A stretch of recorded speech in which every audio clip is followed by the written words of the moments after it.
अस्सलामुअलैकुम, मैं हूं मलिक मंसूर अहमद और आप देख रहे हैं MH TV Frankfurt. UK truck driving licence के रिलेटेड हमारी वीडियो जो है वो चल रही हैं, केस स्टडी के रिलेटेड। आज हम इंशाल्लाह आपके साथ केस स्टडी नंबर 3 जो है वो शेयर करेंगे। चैनल को अगर आपने अभी तक सब्सक्राइब नहीं किया हुआ तो एमएच टीवी फ्रैंकफर्ट को सब्सक्राइब करें और साथ लगे घंटे के बटन को प्रेस कर दें ताकि इस तरह की वीडियो जो है उनका नोटिफिकेशन आपको मिलता रहे। तो यहाँ पे जो हमारे सामने पैराग्राफ है, यहाँ पे ये जो बंदा ड्राइवर है इसका नाम पॉल है और ये 18 टन का जो ट्रक है ना, जो जिसको हम कहते हैं पर्दादार ट्रक, ये जो होता है ना कर्टन वाला, कर्टन साइडर ट्रक, 18 टन जो है वो उसमें मतलब टोटल वजन हो सकता है, उसको वो चला रहा है। और उसमें जो 8 टन जो है ना, वो सिर्फ वो वाले चीज़ें हैं जो मशीन पार्ट्स के हैं। और वो उसमें जो है ना, जो पायलट हैं, पायलट जो कहते हैं, जो पूरा वो बना होता है अंदर आप रखते हैं, वो एक एक जो है ना वो एक एक टन का है। यानी 8 टन, 8 पायलट हैं जो कि मशीन पार्ट्स के हैं।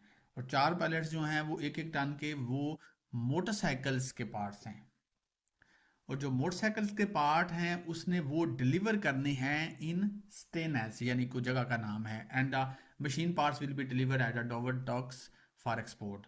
वो जो मशीन के पार्ट्स हैं वो डोवर डॉक्स फॉर एक्सपोर्ट के लिए पहुंचाए जाएंगे। जो पॉल है उसको स्टेनस में सामान उतारने में मदद करनी होगी। Will be required to assist with the unloading at Staines. और साथ वो कह रहा है दी परमाइजेस are on an industrial estate and comprises a large complex of the warehousing and manufacturing buildings। और जहाँ पे ये जो एरिया है जहाँ पे ये उसने सामान उतारना है, ये जो एक्सपोर्ट के लिए, ये एक सनती एरिया है जहाँ पे मतलब वो वेयर हाउस होता है, गोदाम वगैरह हैं और फैक्ट्रीज मौजूद हैं। तो यहाँ पे हमें ये पैराग्राफ हमने पढ़ लिया कि वो सामान डिलीवर कर रहा है। इसमें दो तरह की चीज़ें हैं, एक में मतलब मशीन पार्ट्स हैं, एक मोटरसाइकिल पार्ट्स हैं। कितने कितने हैं वो भी लिखा हुआ है और उसका जो ट्रक है वो भी इसमें लिखा हुआ है कौन से वाला है। तो यहाँ पे अब हम जाते हैं सवाल, मेरे ख्याल में इसमें 6 या 7 सवाल हैं। तो यहाँ पे हम पहला क्वेश्चन जो है उसको देखते हैं। पहला क्वेश्चन में वो कह रहा है which of the following does Paul not need to do each time he stop to load और अनलोड हिज व्हीकल्स। यानी जब आप काम कर रहे होते हैं, एक होता है ड्राइविंग टाइम। ड्राइविंग टाइम होता है जब आप ट्रक चला रहे होते हैं। और वर्क टाइम जो होता है वो होता है हर वो काम जो आप कर रहे हैं, जैसे आप सामान उतार रहे हैं, रख रहे हैं, तो ये वर्क टाइम में आ जाता है। तो यहाँ पे वो कह रहे हैं कि जब आप रुकते हैं, लोडिंग अनलोडिंग करते हैं, तो हर दफ़ा पॉल को क्या करने की ज़रूरत नहीं है। तो यहाँ पे ये तो नहीं होगा कि रिमूव द इग्निशन की, ये तो आपने करनी है ना, आप चाबी छोड़ के तो नहीं चले जाएंगे ना, ये तो एहतियात के लिए आपको करना पड़ता है। लॉक ऑल कैब डोर्स के, ये हम नहीं करेंगे, मतलब ये हम करते हैं ना, मतलब एहतियात के हम अपनी दरवाज़ा वगैरह बंद रखें। या अगर आप सामान डिलीवर कर रहे हैं, अगर आपने ट्रक रोका है, तो आप अपना जो मेन दरवाज़ा है जहाँ पे आप बैठते हैं, ट्रक चलाते हैं, तो उसको आप बंद भी बाद दफ़ा कर देते हैं। उसकी वजह ये होती है कि आपकी चीज़ें वहाँ पे बस पड़ी होती हैं। आपने क्या नहीं करना, आपने जो टैकोग्राफ है उसमें जो सिस्टम है उसमें आपने उसको रेस्ट पे नहीं करना। मतलब ये जो टाइम है ये रेस्ट वाला तो नहीं है ना, आप वर्क कर रहे हैं ना, तो वो फिर आपका काम के अंदर आएगा ना कि आप ये वर्क कर रहे हैं, सामान उतार रहे हैं या सामान रख रहे हैं। तो हमने यहाँ बताना था क्या वो नहीं करेगा। आ गया था जी, when unloading you may need to move the roof support to enable a pallet to be loaded unloaded. Definitely वो कहता है जब हम अनलोडिंग करते हैं तो हम ऊपर जो टेंशन बेल्ट्स होती हैं ना, जिससे हम वो ऊपर बांधी होती हैं ताकि आपका वो जो कर्टन साइटेड जो ट्रक है उसके अंदर जो सामान है वो सिक्योर रहे। तो डेफिनेटली बाद दफ़ा आपको उसको लूज़ करना पड़ता है ताकि अंदर से वो सामान जो है उसको आप बाहर निकाल सकें। वो कहते हैं why should you ensure all curtain steps are release before moving the sport. वजह ये होती है अगर आप इसको नहीं करेंगे और एकदम से आप निकालेंगे तो वो टाइट होया होता है, तो वो प्रेशर के साथ जब आप उसको खींचेंगे तो उससे आपके ट्रक को भी नुकसान हो सकता है, किसी और को भी हो सकता है। ये इसलिए हम करते हैं। तो इसमें ये नहीं आता कि it save time when opening the curtain, time का इसके साथ अलग नहीं है। So that you can see the load, ये भी नहीं आएगा, हम लोड देख, लोड तो हमें नज़र आ रहा है। To better give better access to the vehicle load, ये भी नहीं आएगा। इसमें आएगा to remove any tensions from the sport which may facilitate it's removal, हमने उसको रिमूव करना है ताकि वो सामान जो है वो आसानी से फिर वो अंदर से निकाला जा सके ना, क्योंकि वो जो ऊपर टेंशन बेल्ट्स लगी होती हैं वो महफूज करने के लिए होती हैं ना, जो ऊपर छत से ऊपर दूसरी तरफ लगी होती हैं, मतलब एक तरफ से दूसरी तरफ, ऊपर से छत से दूसरी तरफ वो बेल्ट होता है, उसको खींचा जाता है। तो वो रिमूव करने का मकसद होता है ताकि वो अंदर से सामान जो है उसको आसानी से निकाला जा सके। How could Paul prevent illegal immigrants और illegal packages being hidden in his vehicle, कैसे पॉल जो है वो बच सकता है या इस चीज़ को रोक सकता है कि इनलीगल जो इमिग्रेंट है वो उसके ट्रक में ना बैठ जाएं, या इनलीगल कोई पैकेट वगैरह उसके ट्रक में ना को रख दे।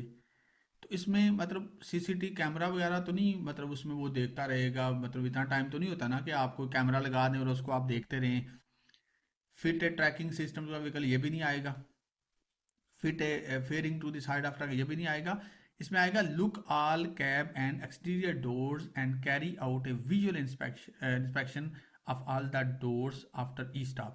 देखें, आपने जब ट्रक रोकना है, लोडिंग अनलोडिंग कुछ भी कर रहे हैं, तो ये चीज़ें आपने ध्यान रखनी है। मतलब ये तो नहीं आप कोई चीज़ डिलीवर कर रहे हैं तो थोड़ी दूर ऐसे कोई चीज़ थोड़ी डिलीवर कर रहे हैं, यानी रोका है अपने ट्रक तो बिल्कुल साथ नहीं है ऐसे गोदाम, तो उतार के आप कर रहे हैं, तो अगर आपका दरवाज़ा खुला हुआ है तो कोई भी वहाँ पे कोई चीज़ रख सकता है, कोई अंदर घुस सकता है। इसलिए ये आपका काम है कि आपने जब दरवाज़ा खोलना है, बंद करना है, डिलीवर कुछ करना है, तो आपने एक दफ़ा फिर सारा जो है ना, विजुअल इंस्पेक्शन का मतलब होता है एक नज़र ध्यान जो है वो मार लेनी है, चेक कर लेना है अंदर।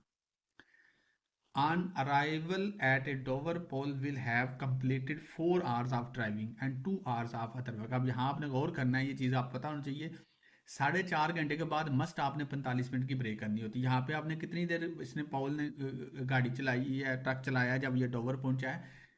यहाँ 4 घंटे इसने भी ट्रक चलाया हुआ था, लेकिन 2 आवर्स दूसरे काम उसने 2 घंटे किए, जैसे वहाँ जहाँ से सामान उसने लोड किया वो वाला टाइम, और रास्ते में जहाँ उसने डिलीवर किया वो भी मिला के 2 घंटे, वो वाला काम भी अंदर है। लेकिन यहाँ आपने चीज़ गौर करनी है, ड्राइविंग 4 घंटे उसने की है और 2 घंटे दूसरा काम किया, टोटल हो गया 6 घंटे। नॉर्मल यहाँ पे बंदा कंफ्यूज होता है कि भाई ये तो 6 घंटे हो गए हैं, तो 4.5 घंटे के बाद तो मस्ट 45 मिनट हमने ब्रेक करनी है। तो यहाँ पे 15 मिनट क्यों आएगा? He must take a 15 minute break before unloading. ये इसलिए आएगा, अगर आपके 4.5 घंटे हो गए होते फिर आपने मस्ट 45 मिनट ब्रेक करनी थी। अभी आपके 4 घंटे हुए हैं ना, तो ये आपके ऊपर डिपेंड करता है कि आप पूरे 4.5 घंटे के बाद 45 मिनट ब्रेक करते हैं, या आप उसके बीच भी, जैसे होता है 15 मिनट निकाल लें फिर बाद में 30 मिनट निकाल लें, या पहले 30 मिनट निकाल लें फिर बाद में 15 मिनट निकाल लें। लेकिन रूल कहता है यूके में, अगर आपके गाड़ी चलाने का और अदर वर्क जो है वो 6 घंटे हो जाएं तो फिर आपने मस्ट 15 मिनट ब्रेक करनी है। नेक्स्ट क्वेश्चन आता है, what would be the effect on the vehicle after dropping the motorcycle parts at Staines and what might Paul need to do. वो कहता है कि क्या इफेक्ट हो सकता है ऑन द व्हीकल, व्हीकल के ऊपर, after dropping the motorcycle part, जब आप मोटरसाइकिल के पार्ट्स ड्रॉप कर रहे हैं स्टेनस जगह पे जहाँ पे आपने करना था, and Paul might need to do, और पॉल को क्या करना चाहिए। अब देखें, जब आप ट्रक के अंदर सामान आपका पड़ा होता है, इतना हैवी सामान होता है, जब आप एक साइड से सामान उतार देते हैं तो कहीं एक साइड पे फिर सामान जो रह जाता है वो एक तरफ सारा लोड पड़ जाता है एक्सेल्स के ऊपर। तो ये एज ए ट्रक ड्राइवर आपका काम होता है कि आपने उसको मेंटेन रखना होता है। अगर कहीं एक तरफ से सामान निकल गया सारा, तो अगर दूसरा जो सामान है वो एक तरफ है, उसको फिर आपने उसको वहां से मूव करना है ताकि सामान जो है उसका जो वजन है वो ट्रक के ऊपर डिवाइड रहे, मतलब बराबर रहे। तो यहाँ पे जो है वो आता है, वो कह रहे हैं it will lighting the load Paul need do nothing, ये मतलब उसे करने की जरूरत, कुछ भी करने की जरूरत नहीं। The vehicle will be lighter, vehicle जो है वो लाइटर ही रहेगी, मतलब इजी रहेगी, ये नहीं आएगा।